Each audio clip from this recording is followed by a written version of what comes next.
ఆలుగడ్డ అరటికాయ బజ్జీలు ఏ విధంగా చేస్తారు ఈ వీడియోలో చూద్దాము. ఒక బౌల్ శనగపిండి, అదే ప్రపోర్షన్లో కొంచెం తక్కువ బియ్యపిండి.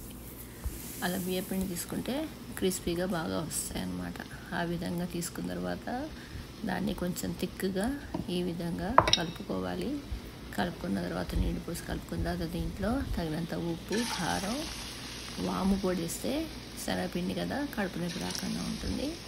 జీలకర్ర వేయాలి. ఇవన్నీ వేసుకున్న తర్వాత ఈ అరటికాయ, ఆలుగడ్డ ముక్కలు ఈ విధంగా సన్నగా కలుపుకొని దాంట్లో ఆ పిండిలో ఈ విధంగా రెండు వైపులా అంటేటట్టుగా ఈ విధంగా ముంచి ఫ్లాట్గా ఉన్న కడాయిలో నూనె పోసి ఆ నూనె బాగా కాగిన తర్వాత వేసి ఒకవైపు వేగిన తర్వాత రెండో వైపు తిప్పి వేయించుకుంటే బజ్జీలు రెడీ. ఇలా ఈ విధంగా ప్రపోర్షన్స్లో మనం శనగపిండి, బియ్యపిండి తీసుకుంటే చక్కగా కమ్మగా క్రిస్పీగా చాలా బాగుంటాయి.